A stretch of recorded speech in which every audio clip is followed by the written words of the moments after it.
that you live for 101 years and a day. So good people like you, we don't know that you've passed away. See, now we're here for a joyous occasion, even though there was some rain. But for all the farmers, you should understand that's part of what we need.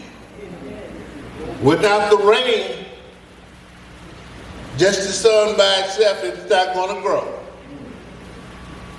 So what we're doing here today, Harris Family Farms LLC, in collaboration with South Carolina State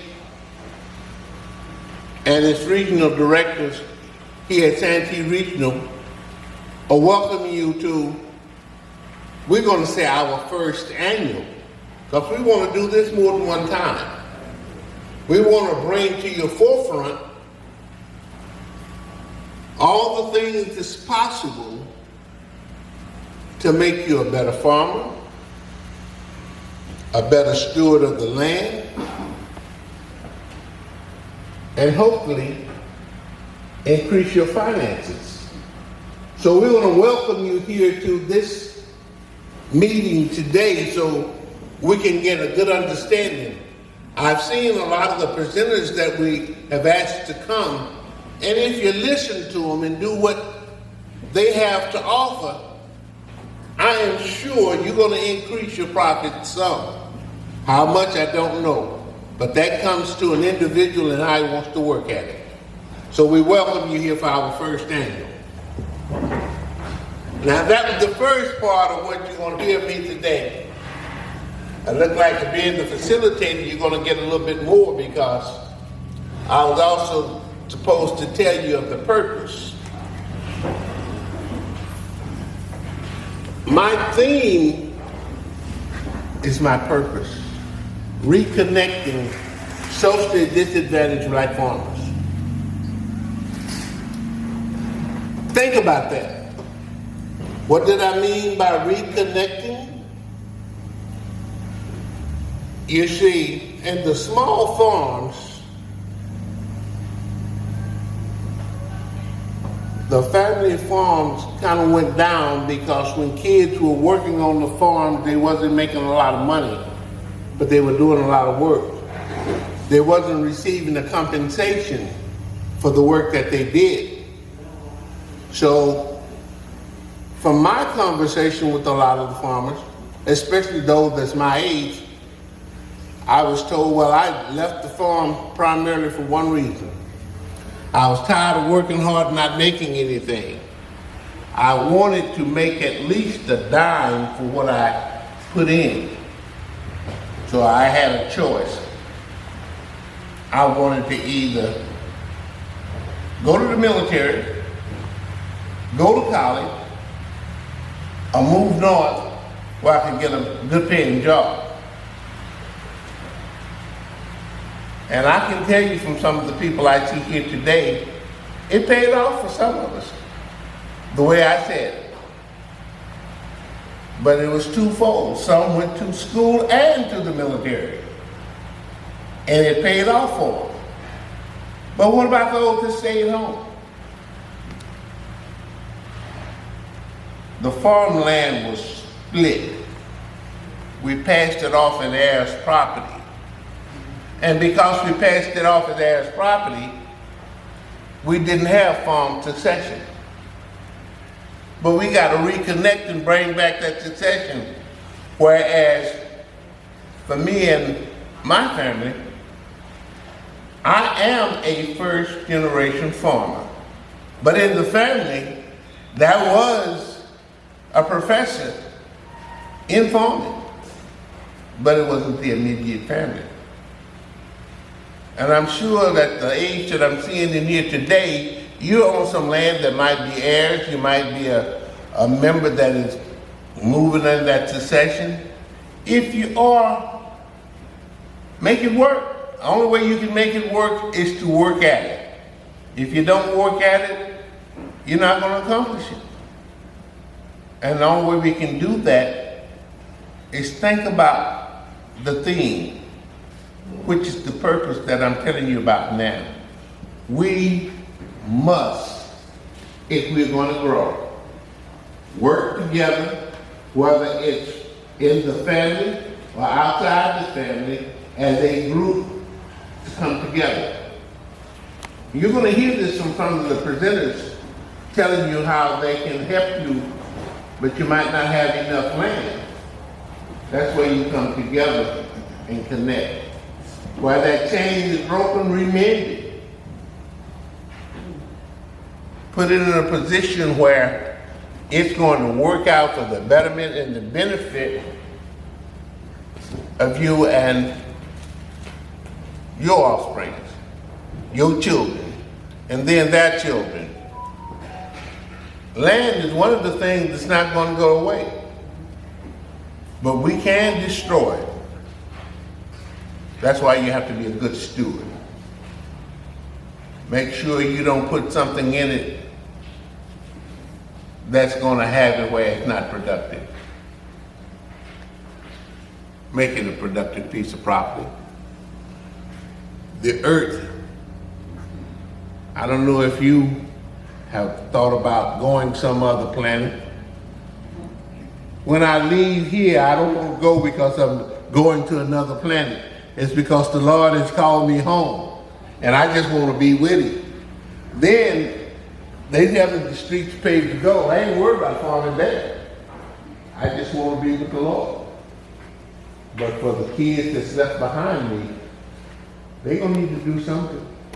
For all you young people, you're going to need to do something. There's somebody older in the family or somebody older in the community. Reach out. Give them a hand. What they don't know, you might know. Where they don't know to go to get the information, you might know. And once you tell them about those places, tell them how to go about doing it to get it. That's the purpose. To bring you together. To get you to understand that we can accomplish something if we become a team. No I, me, T-E-A-M, team. Let's do it. See this young lady here? She is with Santee Regional in this area. She wants to be a soil scientist. Now don't take it lightly. She already has a master's degree, okay? She helps me greatly. I can depend on her. And we have made it so we're comfortable with one another. That's why I call on her. See, if I need something, she's willing to give it to me. Whereas she might be a little bit low because she didn't have a lot of hands-on experience. I already told her all she got to do is come to Harris Farms. What little bit I know, I'll share it with her. But for the lot that she knows, I want her to share it with not just me, share it with the rest of the farmers. Let them know what they need to do. I'm not going to name her personally today, but this is my little daughter. And because she does a lot of work and kept with me working. But later on in the program, she's going to tell you about herself. I don't have a bio for her. But when I talked to her the first day I met her, I'm going to tell you something I said to her. God, you're not that old, are you? She looked at me, she said, girl, that old? I'm a lady that young. So she's a lady and that young, so I'm going to respect her in that. Beans, greens, potatoes, tomatoes, lamb, beans, greens, potatoes, tomatoes. Any of you know what that song means? Beans, potatoes, tomatoes, lamb, You got to know surely. Once you get to know it, you know what that means. You need a microphone? Yeah. Oh, you're fine. How's everybody doing today? Excellent, excellent. I am the adopted daughter of Mrs. here. My name is Jessie Moore Thomas, and I'm with South Carolina State. I am the Ag Extension Agent for the Santee Watering region, and that region would be Sumter, definitely Lee, Clarendon, and Williamsburg County. And really what I'm going to be talking about today is about climate-smart agriculture and sustainable agricultural practices, and then also even that connecting with Climate Smart grant. We just got this really big grant in association with Clemson, and Dr. Adasi, Joe Adasi, is the state ag program leader you see on your agenda. He'll be talking more in length about that. So I want to get started, and I'm really excited to talk about it because, as you know, I love the soil. So let me get started. My name is Jessie Moore Thomas. I have been involved with agriculture really since I was like a kid. I was born and raised in Tampa, Florida, but also I was raised in Jamaica too. My father's Jamaican. And when I was younger, I would help with the animals, I would help with the goats on his sister, Auntie Mavis's farm. And it really made an indelible impact on me because I was kind of one of those kids who kind of kept to themselves. And then when I was farming and I was with the soil, I felt like I had a sense of belonging. So a lot of these things you see right here, that's just like a headshot right there, like being ag. But like I've traveled all around the world, and I had the pleasure of doing agriculture in Thailand, in New Zealand, Australia, for example.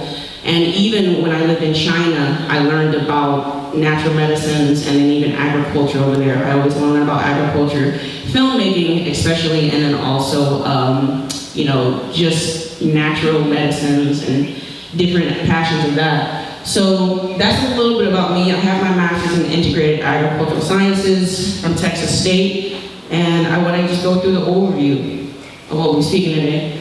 So climate smart agriculture, I'm going to go over what that is. Also talk about sustainability, sustainable agriculture as well, because we hear the terms, but they're really broad, but what do they really mean?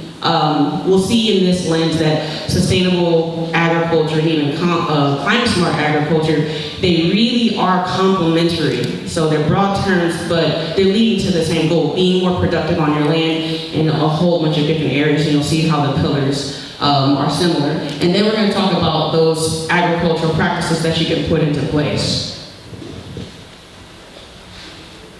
So what is climate smart agriculture? So climate smart agriculture was actually first termed by the Food and Agricultural Organization in 2010, and it really connects with being essential to agricultural production systems, food chain value. So that could be with economics, that could be with how we provide the food, how it's transported, many different factors. But the big thing was food security. And food security is a big issue, especially with climate change. Climate smart agriculture is about supporting sustainable agricultural development. And really, climate smart agriculture is an integrated approach on all types of land, whether it be agricultural land, food, fisheries, or even forests. And we're just keeping in mind addressing all of the food security issues, and then also accelerating climate change. But the main thing is we need to know what are the three pillars of climate smart agriculture. So you'll see here, there was the FAO report, which is the Food and Agricultural Organization of the United Nations. They talk about how you have an increased productivity, but that can be so vague. Really what we want to talk about is increasing that productivity sustainably, okay? So that means managing those food systems well, and then understanding that we need other parts to support that goal. Included with that is actually climate change resilience. That's another fancy word for adaptation. How do we adapt the land? How do we get ready for that change, even if it's slow moving or accelerating with reports in climate change and in agriculture. And then I really wanted to keep the reduced greenhouse gas emissions pillar last because that's in mitigation. A lot of research goes into reducing greenhouse gases, how we take them from the atmosphere And how do we put them in the soil? How do we capture it there and keep it there? And so that's going to help with climate smart agricultural practices long term. Now, a lot of the practices will be with reduced greenhouse gas emissions and focusing there, but we have to keep these other two pillars in mind when we're doing climate smart research programs, okay? Like I said, it's very focused on one area, but we gotta look at the other ones as well. So, sustainability, once again, a broad term, just like climate smart agriculture. But sustainability was actually termed the same year I was born. I was born in 1987, and there was this thing called the Brundtland Report with the United Nations. They had one of their sessions, and they said that sustainability, a broad definition, is meeting the needs of the present without compromising the ability of future generations to meet their own needs. And I really want you to take that in because literally that's one of the first times sustainability is defined. But once again, it's a vague, it's very, very broad. Not necessarily vague, but it's a broad term. So we have to break that down into pillars. And into sustainability, there's something called the triple bottom line. And that triple bottom line is talking about your three different levels or pillars of sustainability. So you have your social sustainability. You're looking at, what is the quality of my life? What is my stress level? That's a big problem in agriculture right now, especially farmer stress. We're trying to make sure that we are feeling well, or we're connecting to our community, addressing the age gap. Mr. Harris talks about all the time where we have a median age of 65 years old here in South Carolina. How do we address that gap?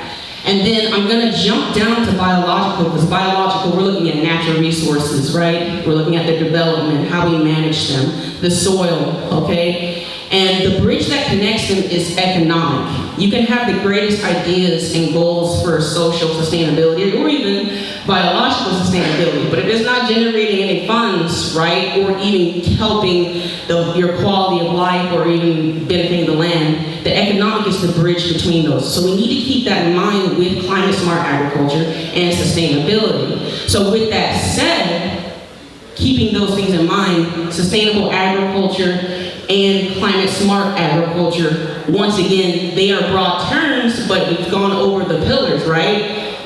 Let's go forward as they are complementary. These practices I'm going to talk about are actually in some of our climate smart grant projects. I won't go into that because Dr. Adasi will go more in depth. But let's talk about some of these sustainable agricultural practices. And one of them is actually conservation tillage. Does anybody know what I mean when I say conservation tillage?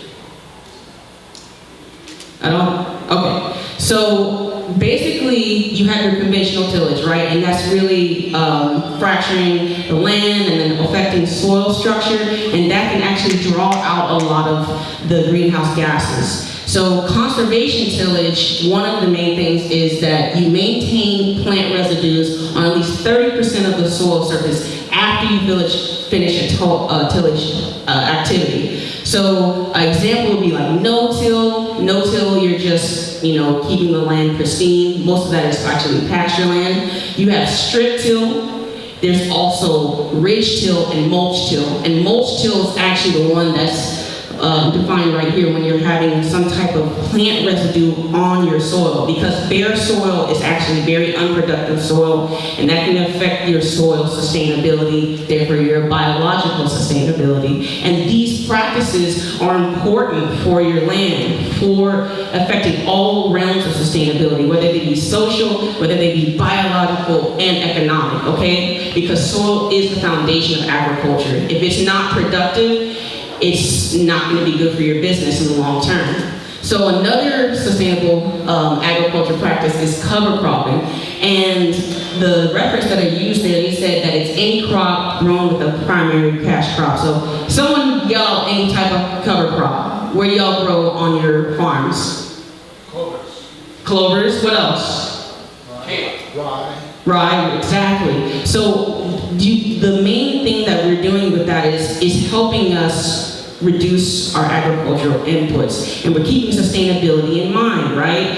That's helping us with economic sustainability, because the less that a farmer has to go out and buy these things to amend the soil, change the soil, the better off you'll be in the short term and the long term. That's what we're trying to keep in mind. So some of the benefits of cover crops include increasing soil organic matter, which is very important for soil structure in the long run. Reducing soil erosion. I don't know if you guys know, but soil erosion is a big prominent issue globally, and a lot of our soils are being washed off faster than they can actually naturally replenish. It takes hundreds of years for soil to form, so like 1 inch of topsoil to form. Increased water infiltration. So basically, if you have a cover crop, that can help keep the soil particles together. It armors the soil. It's almost like a soil has these glues called aggregates. And when you have these aggregates that are so tightly put together, these cover crops help reinforce that. And when we do that, you have less occurrence of soil erosion and runoff, therefore keeping your soil healthy and your farm healthy too. And then another thing is it reduces pest and disease outbreaks. Another thing to keep in mind, University of Georgia Extension had this great thing about nutrient management. And so we need to keep the macronutrients happy, like your nitrogens, your phosphorus, your potassiums. You need to keep those in check and make sure that they're not too deficient or too excess, right? We need to make sure that we do soil tests, okay? Make sure that we have the accurate amounts of fertilizer, nutrient accounting. It's very important to have these different nutrient needs for your crops in mind. And you can reach out if you need some help to Extension, to Natural Resources Conservation Service, all these different partners, even fellow farmers, because we all have different collaborations and different, talents. And then agroforestry, which is becoming a big sustainable agricultural practice. I believe, I think Dr. Dawson mentioned once that there's a big agroforestry at North Carolina A&T. Isn't that right, Dr. Dawson? Yeah. So agroforestry is basically using trees and shrubs for crop and animal systems for sustainability. And these are things that we can incorporate. But we can have all the practices in the world, but they need to be managed well. They need to be, make sure that we are implementing well. And every farm is unique. So these are some of the practices as the rain comes down. What happens? These are just some of the practices that are with climate smart agriculture and sustainable agriculture. But there's so much more, and this is just the cream of the crop. And I'm glad we have the climate smart grant to explore those. So I want to thank you for your time. And if you have any questions, you may have to yell them. So, yeah, I can bring the microphone or whichever. Anybody have any questions? Thank you so much.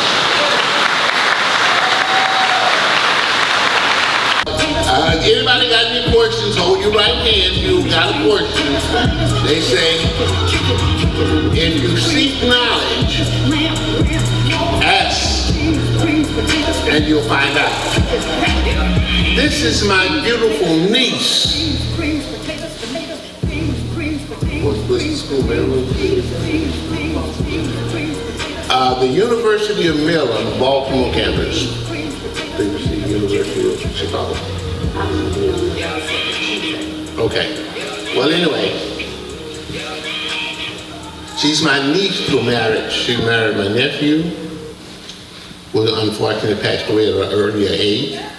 Another doctor, another book writer, knowledgeable people. See, they don't have to hold up 3 fingers.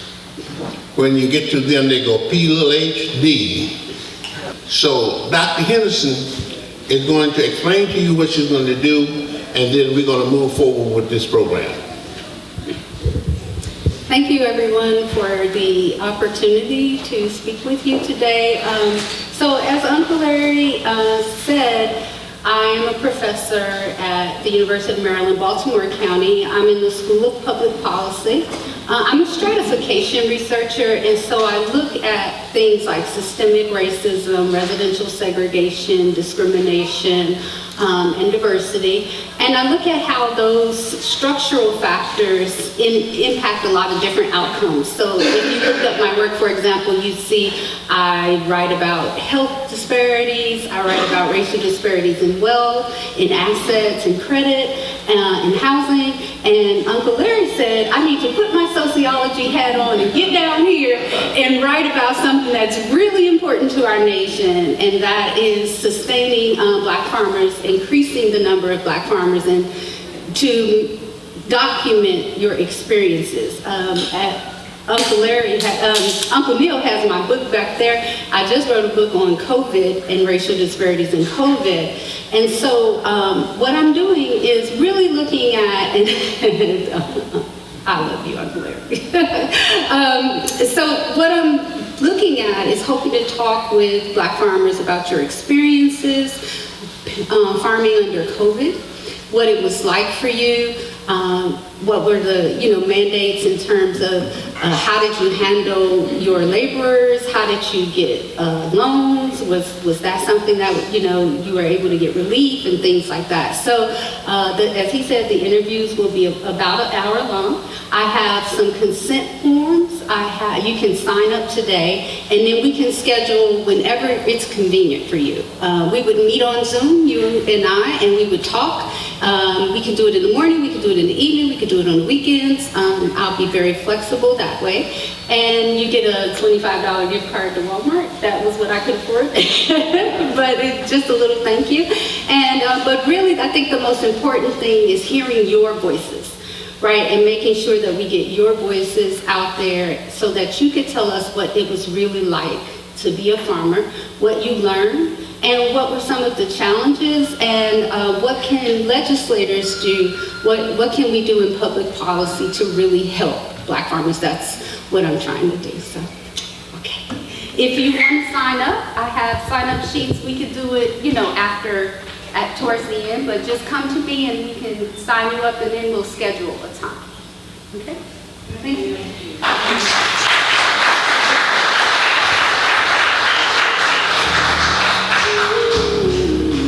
Beans, potatoes, tomatoes, lamb, beans, potatoes, tomatoes. Any of you know what that song means? Beans, potatoes, tomatoes, lamb, You got to know surely. Once you get to know it, you know what that means. Because I'm a Black woman. Number two, because I want to help improve the health of Black women. And the first line of defense, in my opinion, is food. It takes more than food, but food is one of the top 5. And number 3, because of the history of our relationship to agriculture in this country.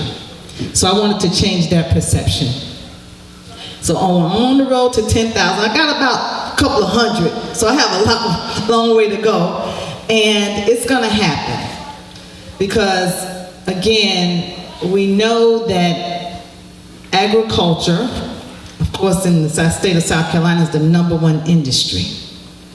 And I want us to also tap into the economic side of farming. As it's been said this morning, farming is a business. And there are a lot of sisters out here who are making money now in that ag business. Right now I have on some flip-flops that are made from hemp that I bought from a sister out of Bossville Farms. I have on some earrings that are made from sweetgrass. Sister named Keisha Kennard, she made these earrings from sweetgrass, and these are value-added products. And so this is my way of honoring women to wear products that they have made themselves. And then there's a woman here that I definitely want to honor, who was really the first one to introduce me to agriculture as a little girl, and that's my grandmother. Grandma, will you please stand up? My grandmother is 96 years old.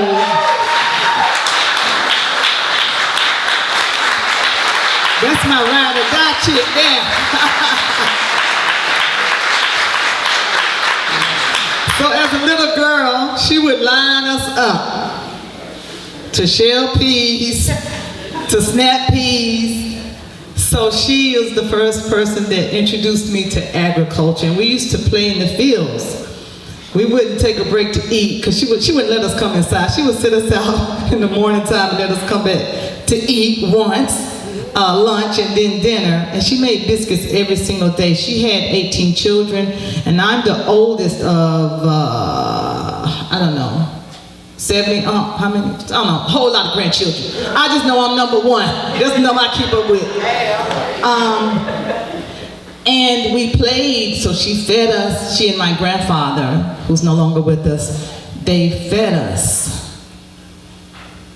with the garden. And I tell people back then and now, even if you're a multi-billionaire, how do you feed that many children and grandchildren unless you're growing some of your own food, because food is very expensive. But that's where I got my introduction to agriculture.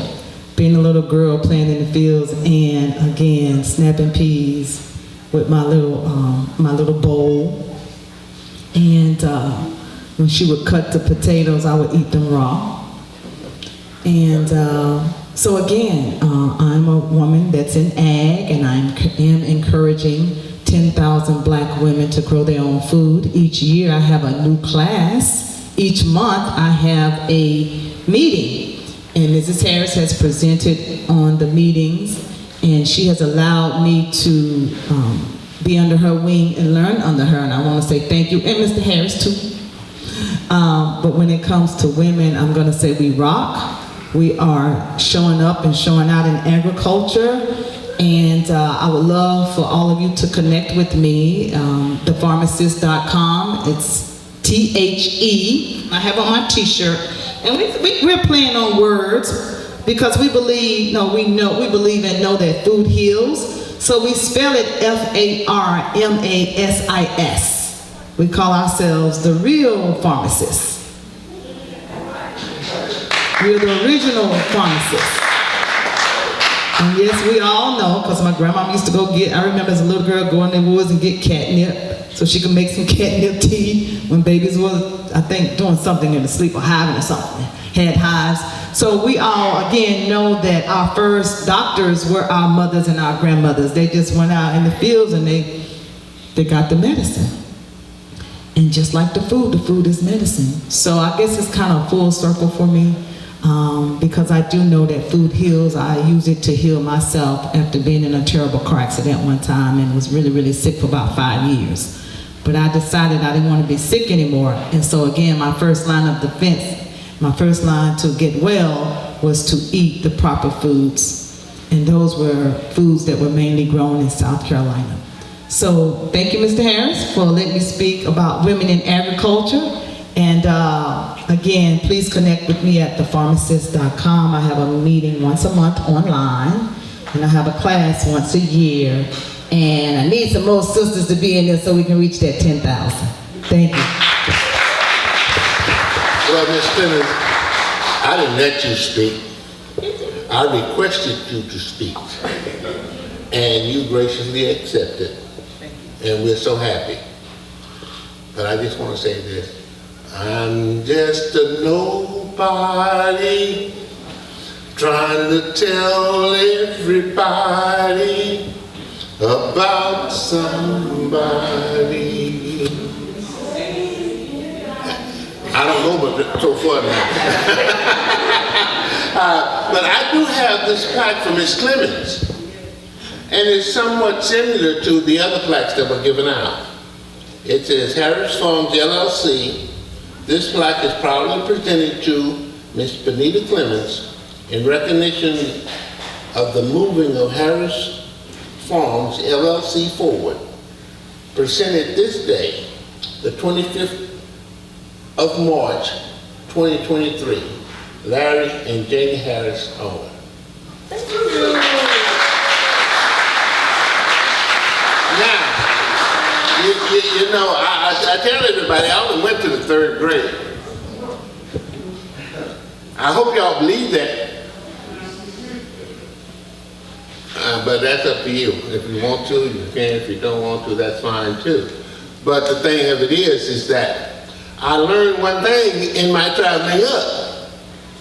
The mind can only absorb as much as the posterior can stand. So we're going to ask you to take a break, relax, refresh yourself. There are refreshments in the back. To my understanding, convenience to the outside, to the right. You have 15 minutes. And I'm going to tell you one more thing, but you can get up and be moving at the time. We have Mr. Harris here. He was my tutor and my mentor. He believes in time. If you don't believe it, go to one of his workshops. He will be just like I saw it when I was a kid growing up in school. Principal will tell you, you gotta get in the classroom. That's my principal. Y'all ain't gotta wait on me. Y'all tell you can get up. Y'all scared? That's right.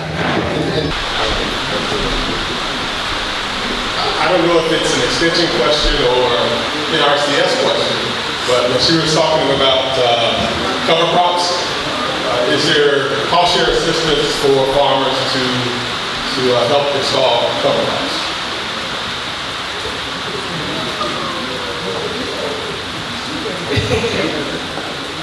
Is there an NRCS person in the building? Thank you for the question. Yes, NRCS does assist with cost share cover crops. If you're interested in doing it, it's through our environmental quality incentive program, which we call EQIP. It is, we put it out for people to try. You will have a 3-year contract. The dollar amount will differ based on your acre size that you're putting down the acre size. So if you're really interested in doing cover crops, stop by the field offices and go in and sign up for it, and they'll give you all the other criteria that's necessary. Because like I said, for cover crops, I heard someone say radishes and all of that. I call it a cocktail mix that we use.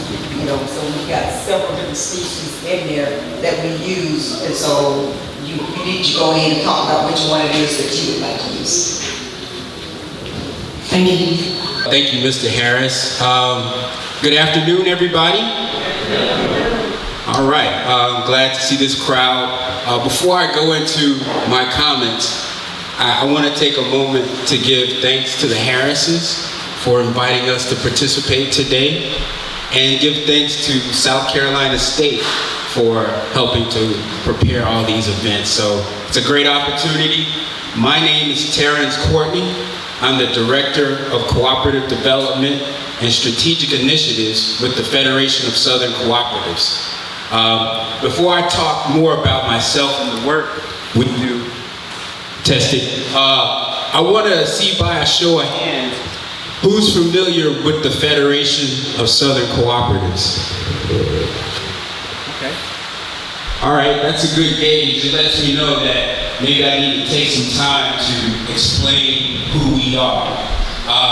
For those who don't know, the Federation of Southern Cooperatives is what I'll describe as a civil and human rights organization that utilizes cooperatives as a way to empower Black and brown communities. The Federation started 56 years ago, in 1967, when 22 cooperatives from all across the South came together in Atlanta, and they decided to form a regional organization. The regional organization was formed because the regional organization was formed because civil rights workers who went into rural communities in the South connected with Black and brown folks who were already organized into something we call today as a cooperative. They were coming together, pooling their resources, really thinking about strategically how they're going to meet their collective needs. And so those civil rights workers really were educated themselves. But the role that those workers played, and those workers were folks from the Student Nonviolent Coordinating Committee, or SNCC, and the Congress on Racial Equality, CORE, they were transformed themselves. But one of the things that they were able to do with those black farmers and landowners back then was to connect them regionally. So farmers in South Carolina met up with farmers in Georgia, in Alabama, in Mississippi, in Louisiana, and they saw their commonalities. And they realized that they were all forming something that we now call co-ops. So that's why we came together back then. And today, fast forward 56 years, we now represent more than 70 cooperatives throughout the South. We're trying to work in almost all states in the South, but we're highly focused in 7. South Carolina, Florida, Alabama, Louisiana, Mississippi, and Texas. And we're growing. And one of the other things I'd like to say is that South Carolina, the cooperatives from this state, were some of the most active cooperatives in the Federation. They were some of the founding cooperatives back in 1967. So one of the reasons I'm here today, supporting my colleagues behind me, is to reconnect with our co-ops, reconnect with black farmers, as Mr. Harris aptly put it. Because over these 56 years, many of them aged out, passed away, and some of our strongest co-ops have grown weak. South Carolina used to be one of the strongest states for cooperative development in the Federation. So we want to reconnect and reclaim that historic legacy that we created. Thank you.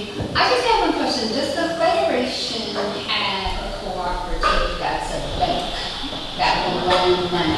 Because that probably is another direct route. Great question. When you talk about that, I'll use a different term. Cooperative banks or cooperative financial institutions are often called credit unions. Yes. And we have credit unions as part of our network of co-ops. But most of those are in Alabama, Louisiana, Mississippi. And the reasons for that are, I'll just go ahead and say, over the past few decades, the National Credit Union Administration, called NCUA, has implemented new policies and stipulations on the formation and maintenance of credit unions. These new policies and stipulations make it extremely difficult for grassroots communities to form co-ops now. For example, a credit union to be recognized by NCUA has to have a minimum of $1 million in financial holdings. It has to have a minimum of 10,000 people in the membership. That's a huge hurdle for small communities to overcome. We got counties that don't have 10,000 people in them. So these new laws force small credit unions that were really accessible to local people to merge with bigger and bigger ones. And when that occurs, those huge credit unions become less accountable to the individual member, right? So they lose a sense of ownership, even though they're owners on paper. It's in many practical ways, they're operating like Bank of America. But that means we still have some that have been able to survive. And what we're going to be doing over the next 5 years as part of our strategy is hiring more credit union specialists to put in different states so that we can start to reverse this problem. We're also using our advocacy arm to try to change some of the policies at NCUA. But let's say we can't do that. We're also creating what we call a CDFI, a community development financial institution, which is essentially an enormous credit union. And we plan for that to be black-owned or black-controlled. Yeah, like one. We only have one. Yeah.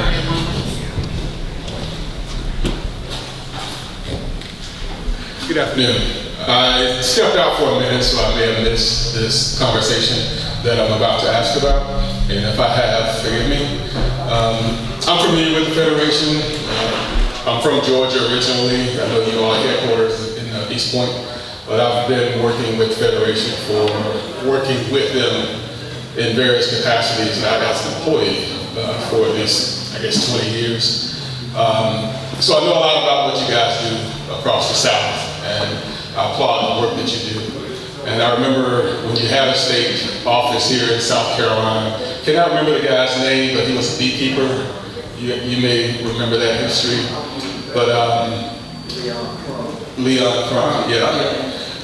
But when you ask the question, how many people have heard of the Federation? I think about half the people's hands might have gone up. Fewer than half. And that was a little surprising that you're not as well known here in South Carolina. I've done a lot of work with Frank Taylor in Mississippi, and recently featured Carolyn Jones and her organization. And I remember working through them. They do a lot of work with kids. And when someone mentioned 4-H, they specifically have a strong 4-H program. But one of the things that I recognize about the Federation, with all the things that you do, is that you folks tackle one of those issues that not everybody can handle. And that is engaging with the political part of agriculture. And not being afraid to call it like it is, and to push everybody, not just one particular, I hate saying this side of the aisle stuff, but you're not afraid as an organization to call it like you see it on behalf of your members, and to push to get the legislation that's needed to support your members.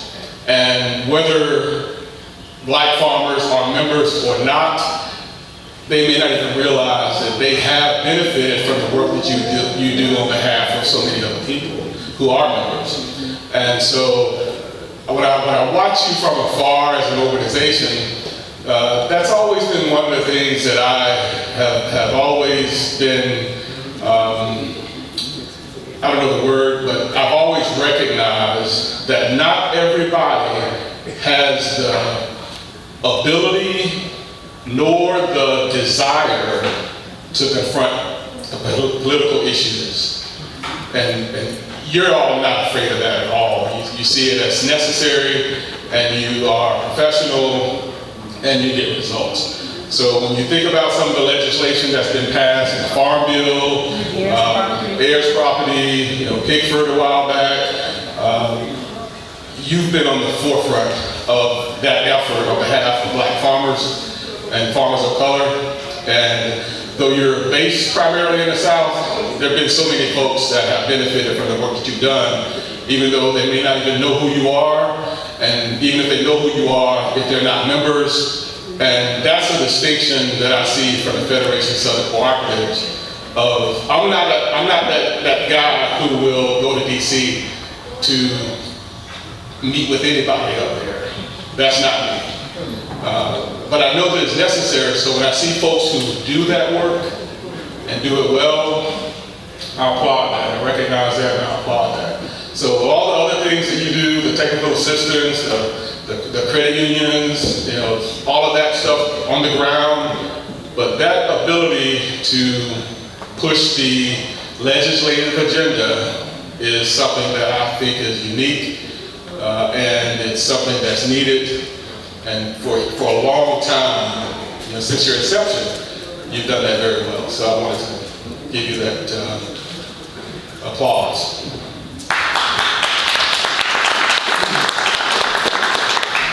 If I could, I'd like to ask you your name. What's your name? Victor Harris. Mr. Harris, I'm humbled by your remarks. But at the end of the day, that's why we do this work. We're a again, cooperatives isn't the end in itself. It's a tool that we use to advance justice. And so when we go to DC and take farmers, like we're going to be doing in April, we try to create situations where farmers can speak to power themselves. So I can't say it better than you did. Again, I'm grateful. So I give you applause. Thank you. Hello, everybody. My name is Lisa Thomas. I am a outreach specialist here in South Carolina. Please excuse me if I get a little quivery. I don't do well with public speaking. However, I really wanted to go over the individual aspect and how we will help you individually as farmers.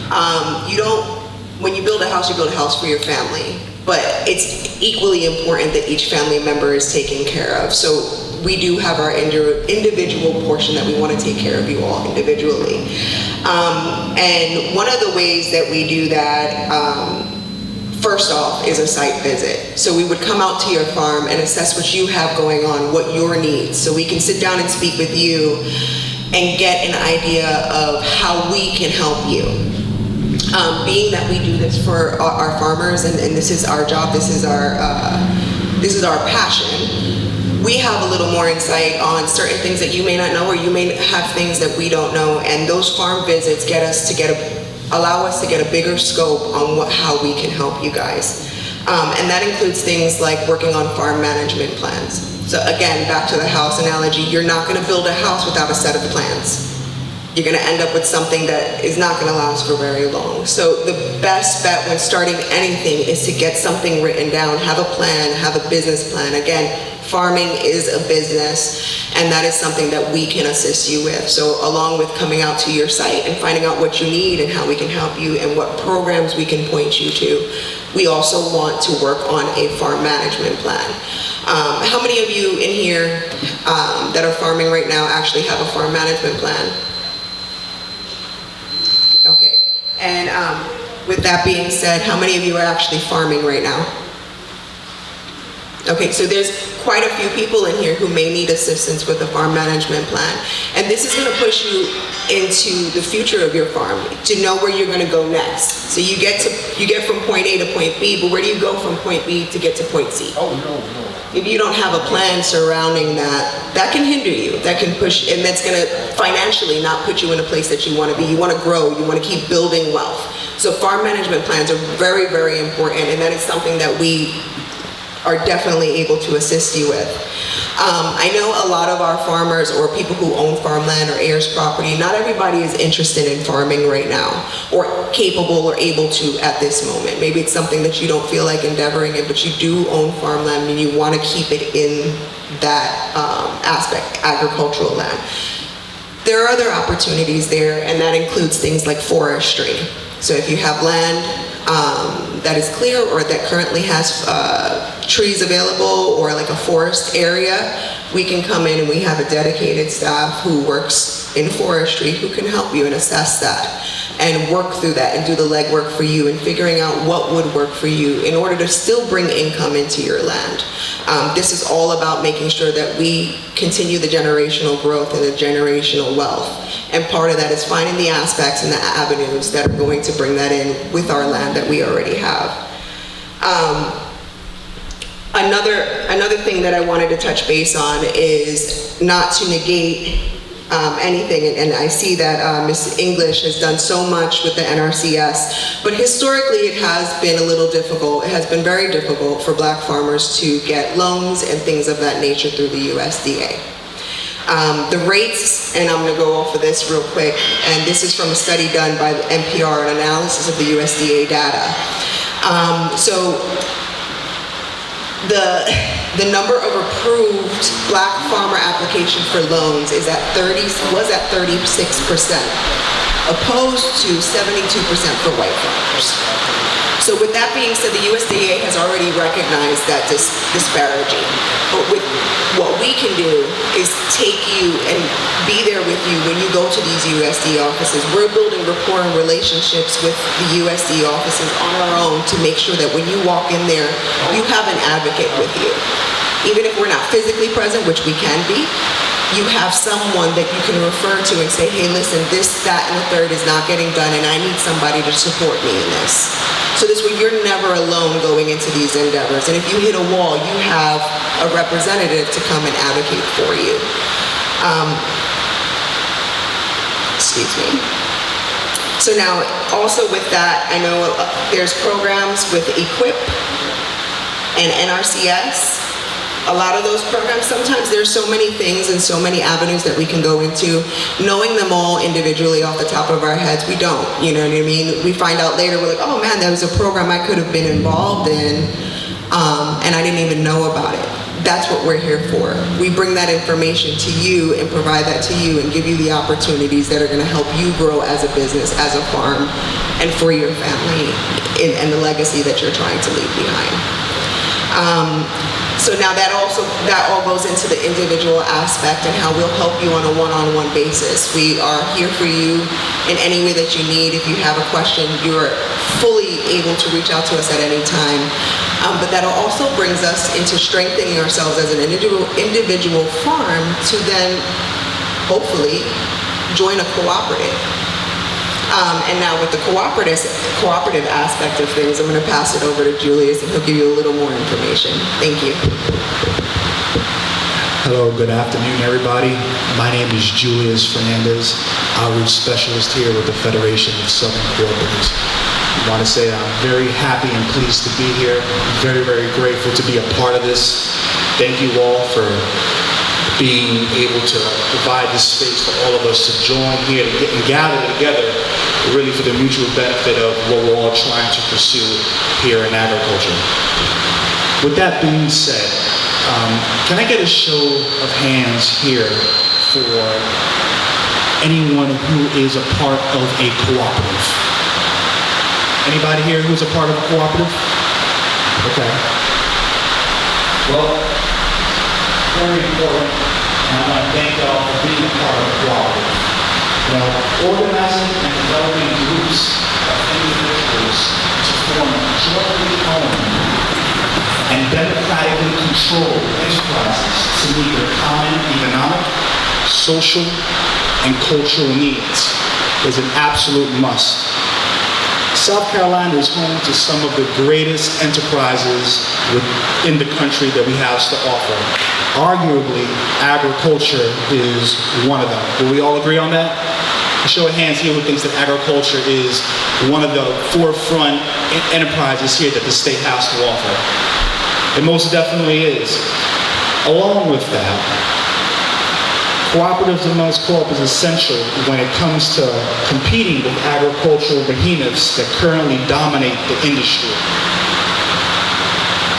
making it more difficult for small farmers, black farmers, and farmers of color to survive.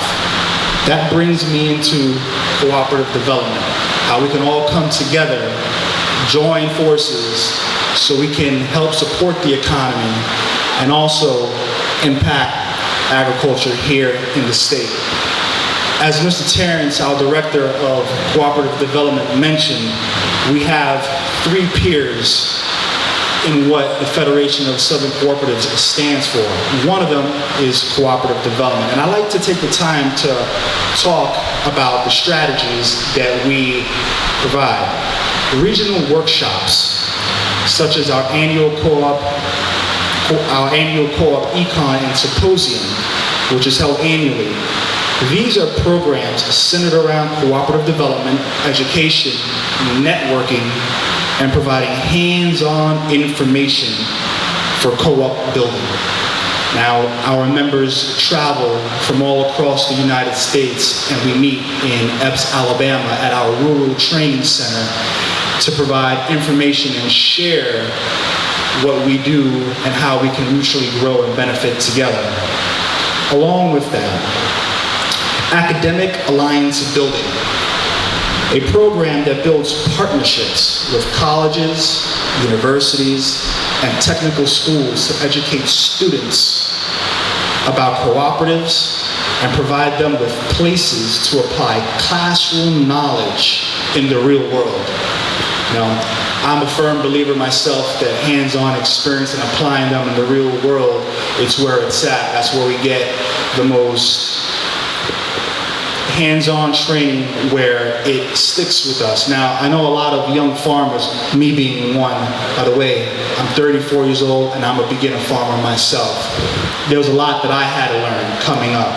And my knowledge cap is so small because the audience that I have to reach out to here within the state are the older folks who have paved the way for a young farmer as myself and Miss Lisa to gather what we need so we can be successful and continue on with this legacy. The Federation, that's what we're here for. What we do is we help and we educate also the youth, and we invite them to our co-op symposium and annual meeting to help educate them and be in touch with the FFA as well on what we're trying to do and implement young farmers and becoming successful and carry on this legacy. I was born here, my twin brother and I, in Woodrow, South Carolina. And at a young age of 6 to 8 weeks or so, we were taken to Connecticut, adopted and moved up to Connecticut. And we never knew of our biological family until we were in our mid-30s. And we were raised up north in a small city in Connecticut. In fact, if it wasn't ever a Yale University, you probably wouldn't even heard of it, New Haven. But that's where we were raised at, about an hour from New York. And after the discovery of my bio family, thanks to my baby sister here, and the many trips we took coming to South Carolina, the family that raised us was out of Camden. My dad was from Bishopville, my father that raised me. And we were always coming down this way 2-3 times a year, but we were so close to our bio family, we never knew it until, like I said, we was in our 30s. And I really liked it here because of that, because of the relief it got from the fast pace up north, constantly moving, everything doing. So when I came down in the country, I kind of like fell in love with it. So I made up my mind that, hey, when I get big, when I grow older, I'm gonna, move here, and that's just what I did. So I had a home built in 2006, and was now making these trips back and forth, leave work like monthly or every other month or something, just come down just to get a little peace of mind and then go back up north, on the weekend between work. And when you coming from up there, folks know you coming down here, they get their grocery list ready for you. They want collard greens, they want sweet potatoes and all this. So when I came down, I brought a little van, a little trailer with me. I met Mr. Harris, and from then on it was, it was a teaching moment, So fast forward, I relocated earlier than planned. I planned to retire, but I relocated earlier than that. So I'm here now in 2017, 2018 for good, And on a visit, Mr. Harris came by the house, him and Julie, and he looked around. He said, "Man, you got some pretty good land out here, Now, after all these years of me buying vegetables from him every year, bringing them up north, making that trip, he said, you can grow your own, right?" I say, yeah, because he knew I was interested in it, because he had me on that farm working, doing little stuff too, and teaching, like he do, teaching and showing you this and telling me about different fertilizers and this and that. And I say, yeah, so I had an interest in it, I wanted to do it, because we didn't have that up north, it was all concrete, and the little patch of grass that my mom and them had in our yard, we grew up in the projects, they grew tomatoes, tomatoes or whatever grow, they throw a seed in there and they grow it, because that's what they did in the South. And they told us a whole bunch of stories about the South and how hard it was and how hard they had it and everything like that. But that still didn't deter me from wanting to grow my own. So he brought his tractor over there, tore up my yard. I got me a little tractor, got all my chemicals and stuff. They came through with a little trench, and ran that trench remember that trench from my house. Oh yeah. And then I laid the pipe in there and hooked that up to my faucet and covered it back up, and he taught me about irrigation and everything like that. I went and bought drip lines and everything like that, and I was ready to do it. First year I threw some seeds in there and made my little rows and everything like that. Some stuff popped up and I was all excited. And it was just God's gift, to me from him of, showing me about farming and telling me about that. And he continued to do that today. And they kid with me now. They say that, they tell me that I'm they can't believe how I moved down here and then became a farmer, city boy turned farmer, but I guess it was just in me, because they used to tell us that my grandfather, my brother, Mr. Gooley Jennings, had horses there, because I was Jennings in Washington, that's my family. And they used to tell, my biological family used to tell me about different stories about how they grew up down here in the South and raising, growing vegetables and raising hogs and picking cotton and all that, and how hard it was and everything like that. And, when I started working my little about an acre or so, I kind of knew what they were talking about. I said, I got it, but it's still a reward for me. So and then also I met Mr. Mark Myers. I happened to be in Tractor Supply, and we came out and we just talking, and I'm telling him I'm welding. Oh yeah, I'm gonna do some welding, and then my brother he talked about the horses, and I said, oh yeah, my brother, he raised a lot of horses. I said, who's your brother? I said, Leroy, Gooley Jennings. Oh, that's your brother? Oh yeah, man. And here was another mentor, Mr. Mark. So I mean, it's just, I think that for every community to thrive in the making, you have to have, you can't be giving all the time. You have to teach that person in order for them to, move it forward, pass it on. You teach one, you teach one, you teach one, and that makes a really, really thriving community. And that's pretty much how I got to know farming. I'm still in training. Mr. Harris said it's going to be a while now before we really get going. It's been about 3-4 years now, so I'm still waiting for it to really get going. But I've been really pumping out some okra, man. They can squash, and they just coming up like crazy. And it's really, really a good thing. So Mr. Harris, like I said, great man, great father, great teacher, mentor, if you will, and is a prime example of that old proverb. His passion for children and farming. Those two things, man, this guy will talk to you forever about. So, believe me, growing up, my father, in law enforcement, so he would take me, out to Princeton, the area in Princeton, New Jersey. So he worked with juveniles in the, in the system. So he would teach them about, farming, gardening, and stuff like that. So with the gardening, he would come home. I'll never forget. My father would do deep sea fishing. We would go deep sea fishing for blues and cods. And what we had in our garden back in Jersey, we grew up concrete, just like Mark was saying. But we had a front yard, backyard, decent size. So my father would do a lot of planting.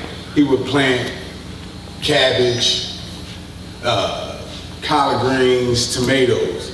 And what he would do with the fish, after we come go fishing, he'd take the heads, he'd tell me, this is fertilizer. It's gonna help the plants grow. So, young me, I'm just like, okay, we scaling fish, cut the heads off, maybe we dig holes, back around the back side of the yard. Our fence, it faced the alleyway. We would just line the heads up, throw soil back over top. And the next thing you know, man, the flowers in the spring, you know, whatever he planted come up. But the thing about it is he was instilling, you know, hard work, farming, and all that stuff in me at an early age. Went to the military, came out of the military, worked for the post office. You know, I was always a hands-on type person, so I was always in the yard, you know, raking leaves. So, you know, just me being in tune with the earth, that was just me. So, you know, after a few years in law enforcement, I retired, came down, helped my father out back in 07 to like 09. So that was my real first, you know, introduction into farming. And then learning everything about it and, you know, just being around him for those first couple years of farming, you know, learning about diversity in farming, the history of farming, how our ancestors, his father, you know, my grandfather and his great-grandfather, so on and so forth, how it was just, you know, instilled in us. My grandmother, right here from Sumter, we would come down to South Carolina, young. And the things that I remember is that my grandmother would be the last to bed and the first to rise every morning. And I would say by 10 o'clock, my grandmother would go out in her field, come back with 5-gallon buckets of peas. We would have to shell peas. And you know me, I'm from Jersey, but it didn't matter because I would just sit there on her living room floor, 5-gallon bucket, just take that pea, rip the string out and just pop them. And you know, that was just something that, you know, I grew up doing, and it just made me want to do it and appreciate it more. So now here I am, how old am I? 71. So 35 years later, here I am back helping my father again. I came down in 17 and, you know, they had a little bit of health issues. I was the only one, you know, that was literally at the time retired to really give my parents a helping hand. And I'll never forget my mother saying to me one night, I would have never thought you, out of all my kids, would be down here helping me. So, and even with that being said, you know, it just gives you goosebumps and a joy to know that you're being a help to someone. And, you know, my thing is they pass down the knowledge, you see, and I'm sure if you're here, my father has probably talked your ear off about farming, diversity in farming, underprivileged farmers, socially disadvantaged farmers. And, you know, that is what my father is really trying to instill. And the thing about it is, if we put it out there for more farmers, younger farmers, it could be something that could be passed down from generation to generation. And I see that more younger people are more in tune and actually have a more desire for farming. And if we can show our youth that food doesn't come from your corner stores, or like I'm from up north, we call them bodegas, you know, that, and if you ask your average child in the inner city, I'm even talking about right here in the South, you ask them where their food comes from, they'll tell you a grocery store. But then that's only just a portion of it. They don't really understand where farmers come in, that aspect, the hard work that goes into it, in order for, you know, farmers and socially disadvantaged farmers to get their produce to markets, food hubs, and places like that. So with these events, like, you know, we need funding, we need, you know, attendance and everything. So, you know, just let's put it out there, spread the word. And it's just my passion. I know my mother would probably have a fit with me stumbling over my words right now, but you know, it is. It's just a passion though. And that's it. You know, we'll be here, and if anybody has any questions, concerns, or whatever, you know, we're here. And if I can't answer any questions, I'm sure Mark, my father, my parents, and there are plenty of people here in the agricultural business that can answer any questions for you. All right, thank you. I do a little bit of something for you, Mr. Harris. God has smiled on me. He has set me free. God has smiled on me. He been good to me. Amazing grace, sweeter sound, saved a wretch like me. Once was lost, now I'm found, blind but now I see. Thank you, Mr. Harris.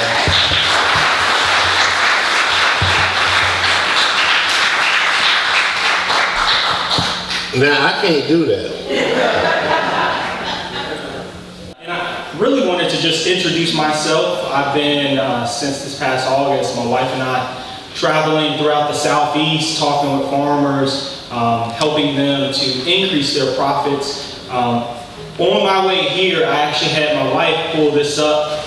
We recently connected with NASS, so the National Agricultural Statistics Service through USDA, and we were sent a link that really showed us each state, the percentage of blacks by county, and super thankful to be speaking here in Sumter County, which is one of the top 3 counties where it has the largest percentage of black farmers.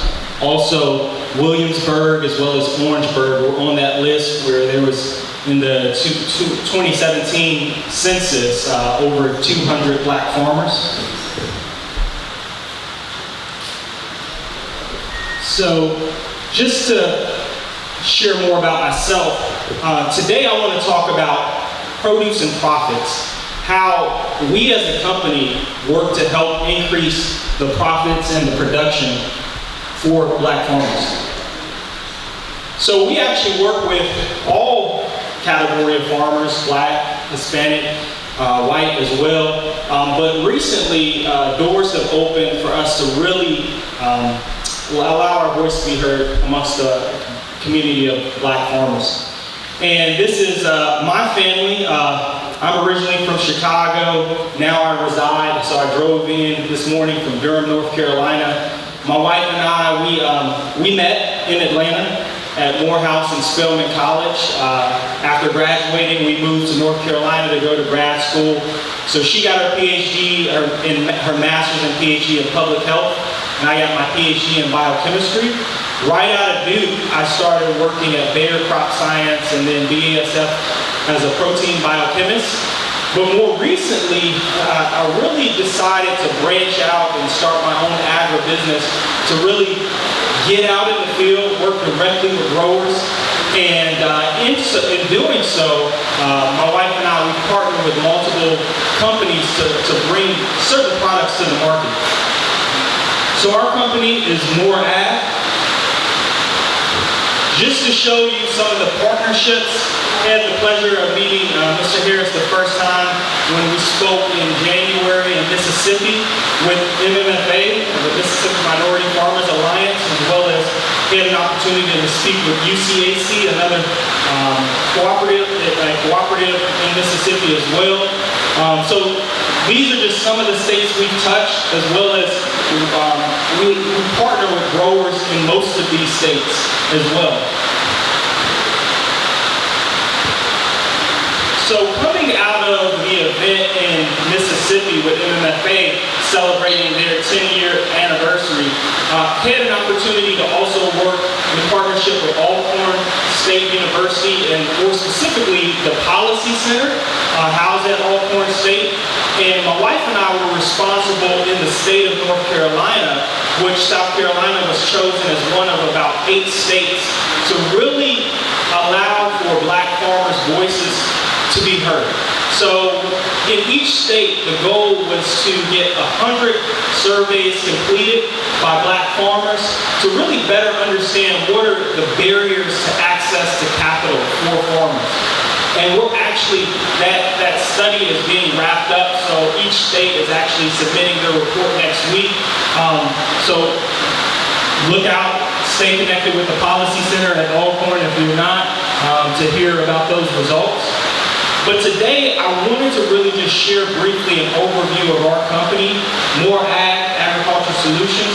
And what we focus on is 2 main areas, water and nutrient management. In the area of water management, we have a product that's a spray adjuvant, but it's also a soil penetrant or a soil amendment. It helps with more efficient use of water. And Miss English shared during the break, she was sharing just some of the South Carolina's resource concerns. One big resource concern here in the state is water management.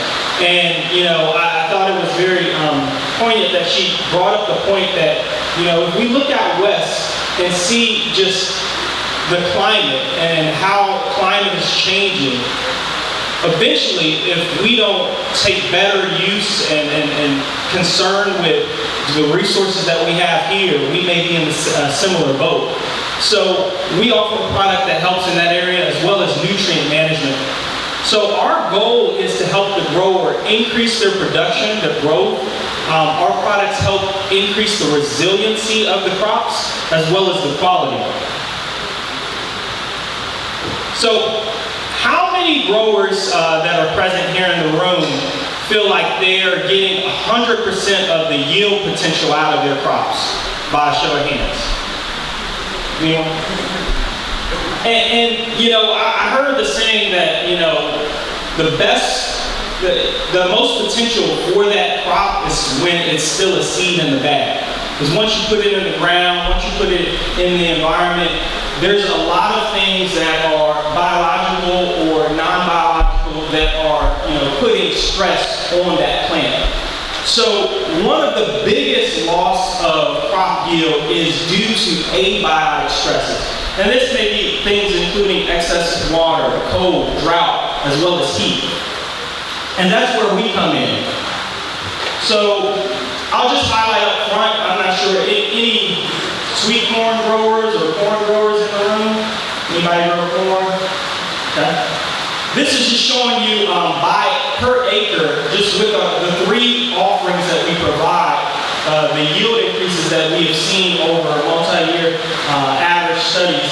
Mainly a lot of the research that has been done with this product, our nutrient management product has been around since 1975, our soil limit a little bit longer. But looking at about $66 per acre increase, 42 for the seed treatment, 52 for the foliar. So let me just dive in a little bit more about each of the products. So water, it's a precious natural resource, but how do we conserve it and use it more efficiently? This is just showing you, when I talk about the abiotic stress, an example at the Irrigation Research Foundation out in Colorado, where the control is on the left, in the middle is using 15 ounces per acre of the soil amendment product, and on the right is 30 ounces per acre. And you see that there was a significant increase in the bushels per acre. Well, let me not use the word significant. There was an increase, numeric increase in the bushels per acre. The way this was done was with strip plots, but the main thing that was affecting the growth of the control, as well as the other crops, was soil compaction. And this soil penetrant actually helps to keep more moisture in the soil profile, so it softens up the soil to allow for the roots of each of the crops to penetrate even deeper. I heard it talked about using different conservation practices like cover cropping. This can be applied to cover crops as well. any plant. So I'll show you examples where it's more on produce commodities, but this definitely is a product that can help with water efficiency, especially if you're growing on dry lands where you'll see even more stress and variability. This is just showing you the soil amendments, just how it works. It actually improves water infiltration. That was talked about with some of the practices. But it changes the chemistry of water in the fact that it lowers the surface tension of water, allowing for it, if you think of on the leaf, to be laid out, so spread out like butter on bread. So it sticks to the plant a lot better, and as well as the soil. So in the soil, we've seen an increase in water movement downward, upward as well as sideways. So in terms of the resource concern of erosion, this product has been shown to help minimize erosion because it increases that infiltration, so you have less standing water on your surface. And then secondly, many of us, and it was talked about taking soil tests, analyzing your soil. Typically you do that a few months prior to planting. And much of the focus many times is on the macronutrients. So the NPK, some of the secondary nutrients. Many times in the soil analysis, very little is looked at with the micronutrients. So this is showing you a quick example of some fields of soybean where our liquid seed treatment and our foliar treatment was applied on a 50% irrigated field. On the left is the control, and on the right is the treated. So the seed treatment. The seed treatment is a formulation that's naturally derived, and it uses a process to naturally chelate the nutrients with amino acids and carboxylic acid, things of that sort. But what it has is also a high level, because of the way it's formulated with seaweed and other microorganisms. It's not an active biostimulant where you're adding active living organisms. But it is a biostimulant that has added antioxidant potential. So it really helps that seedling in those first 2 weeks of life really overcome some of the stresses from the environment that tries to attack that seed. So you get more vigorous root hair development, which increases water and nutrient uptake. It aids in the seed vigor, but it also increases the overall production of that plant. And this is just showing you just quick snapshots. On our website, you can check out just a time-lapse video from the company that produced this. And originally, Cytozyme was the company that produced this product, but they were acquired by Verdesian. And you see the treated on the right, untreated on the left. You see increased root and shoot development, as well as quicker emergence here in the case of soybean, and growth. And then lastly, our foliar treatment. So our foliar treatment actually has been seen to increase the photosynthesis of the plant. So Ms. Moore-Thomas talked about taking some of those emissions from the atmosphere, so things like CO2. If you increase the production, you can pull more of that out of the atmosphere and put that within the plant. In addition to that, we see increased resistance to abiotic stress, as well as increased nutrient uptake. For instance, zinc to the far right was increased by 130% with the foliar product. So by the numbers, per acre with just the foliar product for fruit and veggies, we're seeing over a $600 increase in potential profits with the yield increase for tomatoes. And then for cabbage, we're seeing about over a $300 increase per acre. And then with watermelon, over $400 per acre. And what we do as a company, we work directly one-on-one with growers to really fit their needs. So based on our research, we can put together a program specific to whatever you're growing on your farm. So with that said, here is just a QR code. You can take a snapshot with your phone, get access to all my contact information as well as our website. That's also here on the screen as well, and I'll be here for any questions, but I'll open the floor up to questions now.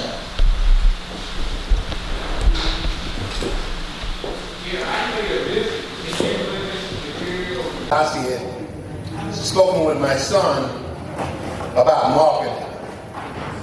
You also heard that before you put a seed in the ground, you should have it already sown. And what Dr. Adachi had spoken with my son about was transporting vegetables from South Carolina to New York. And my son was reiterating the fact that actually he got that from his mom and pop. And we used a refrigerated unit, and we cut enough vegetables to have 6 22 bushel bins loaded with leafy green vegetables. So what we did was, we had already found our spots that we were going to sell. We had contacted people that were going to be liaison people of each area, and we knew exactly how much they wanted. If we know what you want, we can have it in supply. So if you know what your buyer wants, it's just like going to Walmart, buy those food, tea, or whatever. When those trucks pull into the loading ramp, they know how much they're going to load off, and they go. The only difference with Harris Farms and my son working at it was we knew how much they wanted, but it was cash sales. So when they got their produce, we got our money.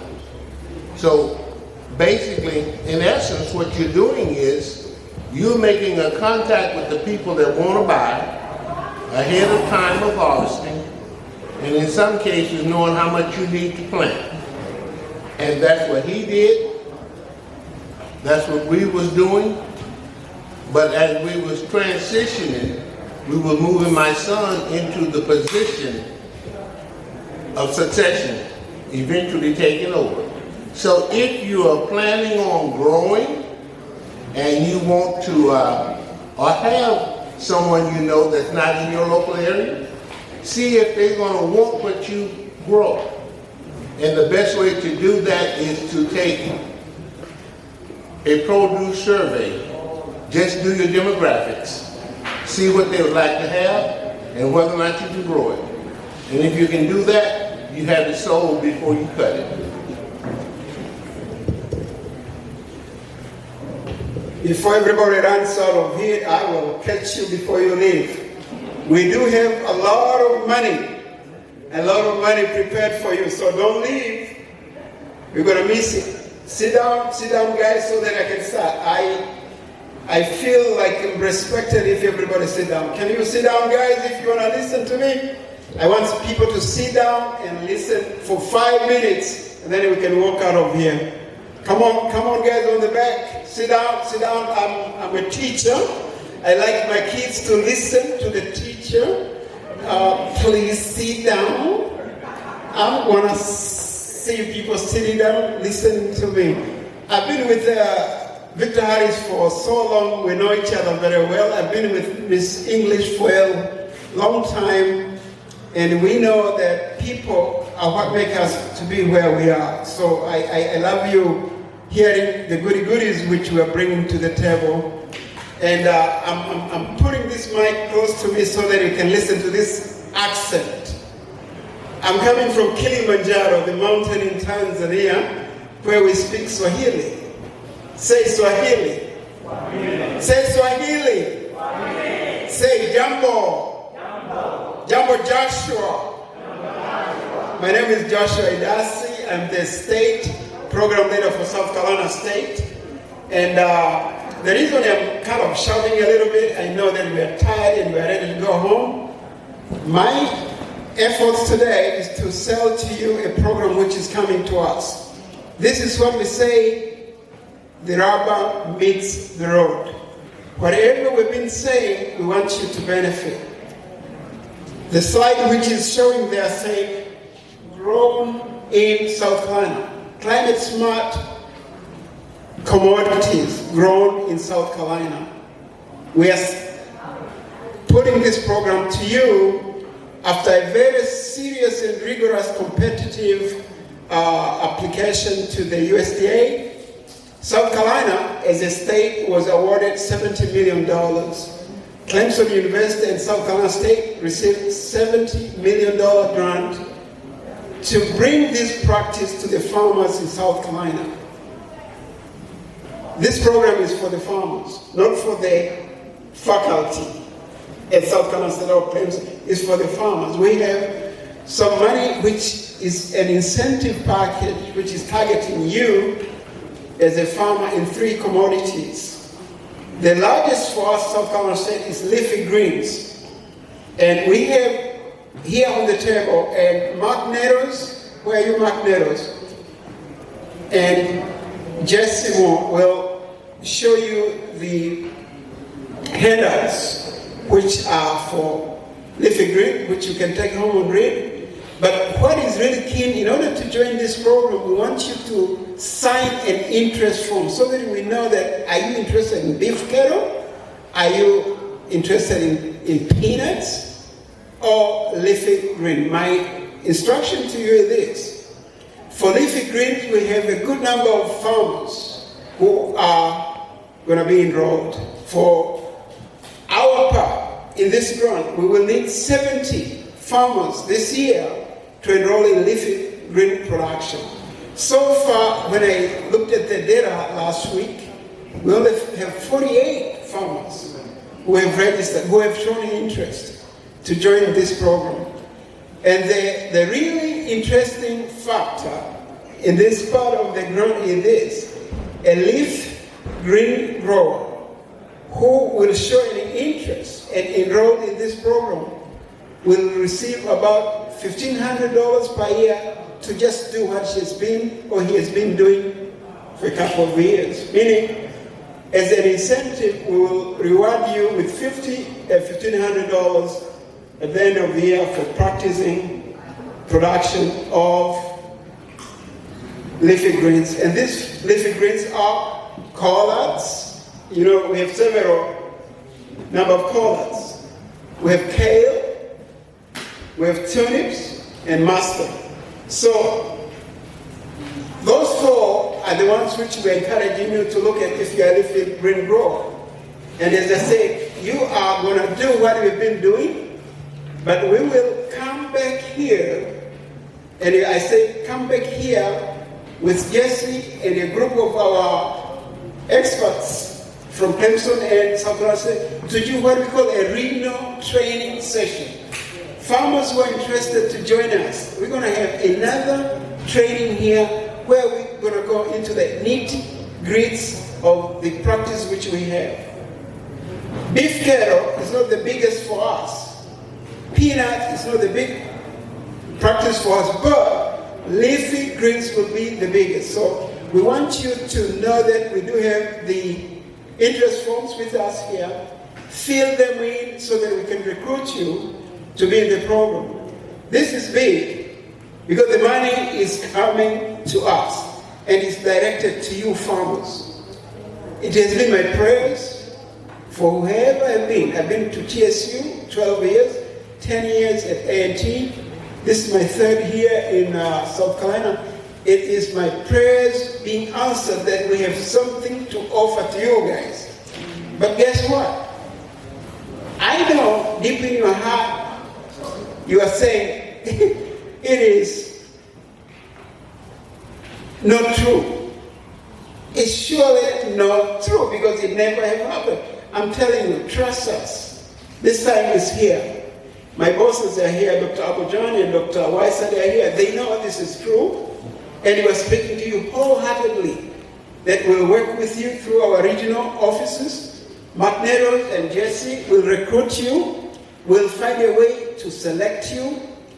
And we want you to tell us in the interest form that, do you need help to get your farm truck number? If they say you don't have your farm truck number, please show in that form that I don't have my farm truck number. We will work with you, help you to get the truck number, because that's the key to be really a participant in this program. You have to get that farm truck number. And to tell you the truth, guys, it's very simple. Our guys will walk with you to an FSA office, sit down with you, fill the forms until this number is issued. Please trust us, because I say, without this money coming to you, we look like we're lying. And we are not. This time we are not lying to you. This is it here. To tell you the truth, Miss Annie English is sitting back there and she's nodding her head. All these monies are coming from NRCS. They have done everything possible so that our competition is known and is valid, and surely we're here to say that we got the money, we got the funds. So please fill in the interest form today. And there are two ways. We do have hard copies with us, and also for those who are really tax savvy, technology savvy, you can go through our, what we call the QR code in one of the forms we have, click your form, that page will come up, fill up your stuff, and you'll be registered and you'll show you're interested. But the key thing, show us if you need help to get your farm truck number, applied. Now, the last thing, which, as I said, we're ready to go home, is to go home. Think about this relationship building we want between you and South Carolina State. Really, it starts with your regional office. Mr. Ronnie Rhodes, he is sitting here as our leader in this region. As we sit here today, I see this facility here. We do have some funds whereby we can come here every now and then, because if you are in the mid kind of part of your region to bring force here, we have several programs which we can do. For example, marketing, record keeping, financial planning, and many other issues which are of interest. In your evaluation form which you have in your package, please write at the end, what do you want us to do? If there was a training which is itching you want to hear from expert of something, even if it is hemp product, please write it down. We'll come and we'll do workshop here.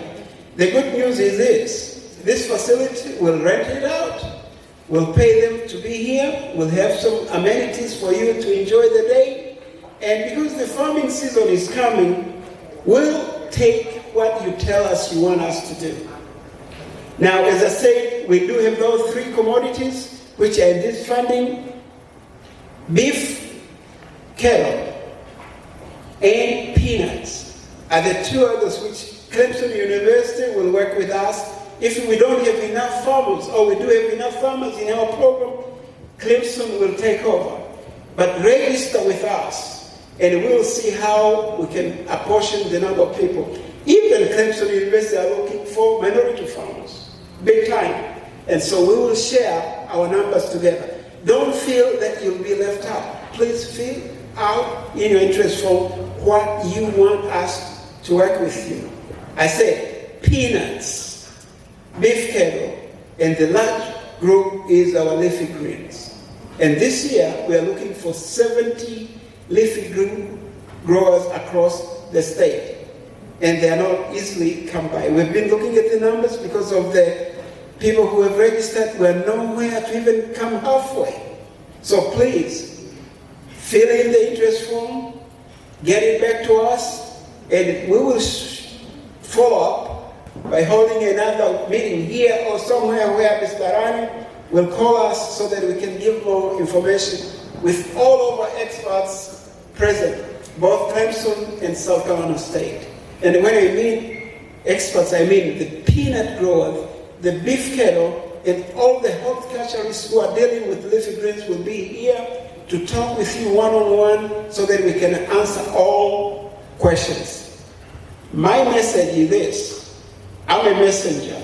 I'm bringing good news. We do have incentive funds for you to do something. And for me, that is what I call rubber meets the road. We are not talking. We are really want to walk the talk. Are you there with me? Are you there with me? South Carolina State, you want to what? Walk the talk or talk the walk?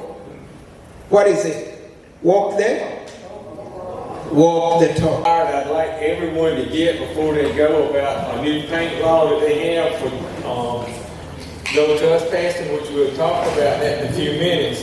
To introduce myself, I'm Mark Nettles. I'm the Extension Ag Agent for South Carolina State University in the Midlands region, which includes Barnwell, Bamberg, Calhoun, and Orangeburg counties.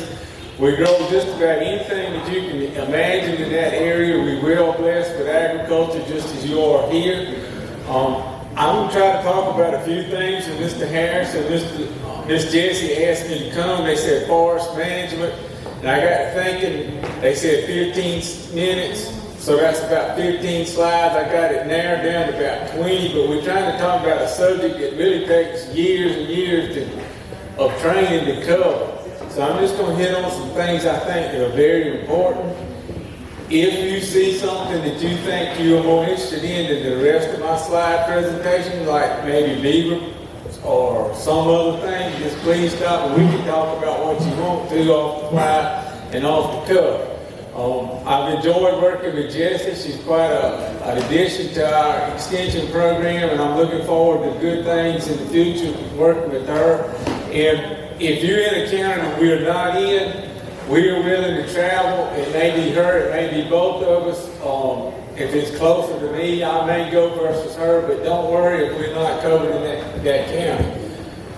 All right, forest management. The history of forest management in the South has been a process of intensification.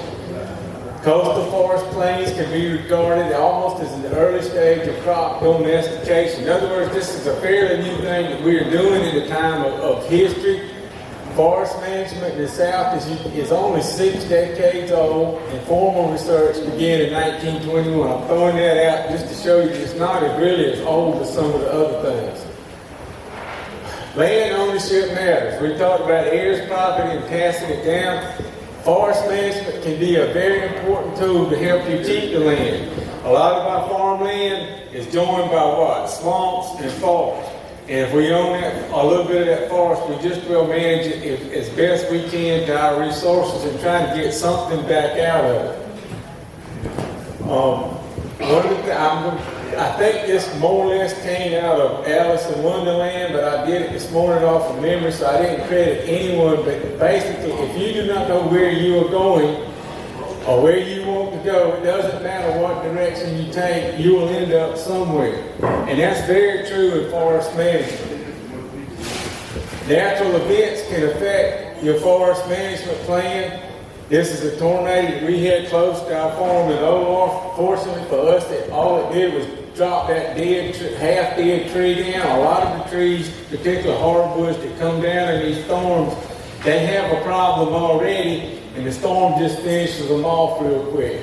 But if you were managing like that pine and trying to make saw logs out of it, in a matter of minutes, your whole management plan can change due to natural events. That's something that we can't help, we can't plan for, but if you know what to do, if you have it, at least you can make some advantages out of it, maybe salvage it, do something, or maybe do nothing, depending on how much damage you have.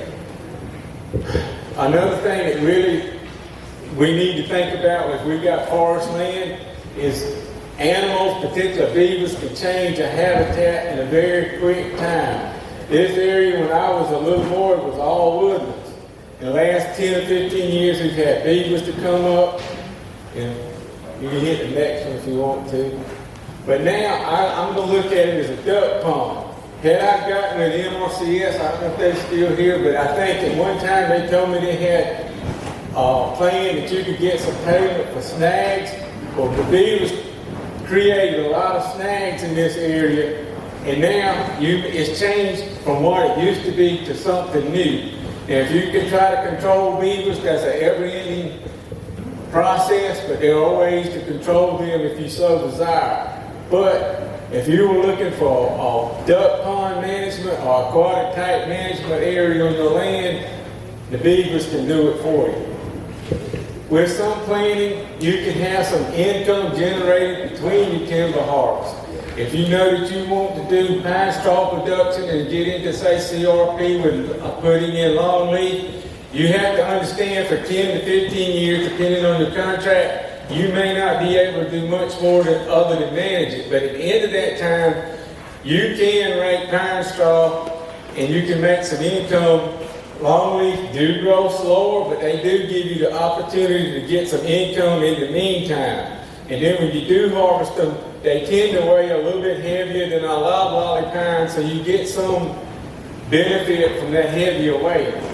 You can do some recreation fee hunting. That's something to consider. But I'd also ask you, if you've got grandchildren or children, it may be a good thing to take them out on the land and let them learn how to hunt and enjoy some of the things that you have, the land has to offer. So everything doesn't have to go back to a dollar value. But I know when it gets bill paying time, you need some money to pay the bills.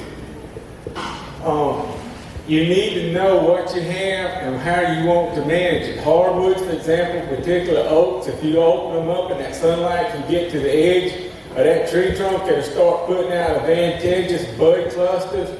And it doesn't work too well for quality lumber and hardwoods to thin it out. That's more of a long-term, slow growth thing. But if you're interested in cutting firewood and knots does not matter too much. So, you know, that's something to think about. But you need to know the species and what type of final product that you envision having at the end of your rotation or the end of whatever period of time that you have, so that you can take that roadmap and head in the right direction.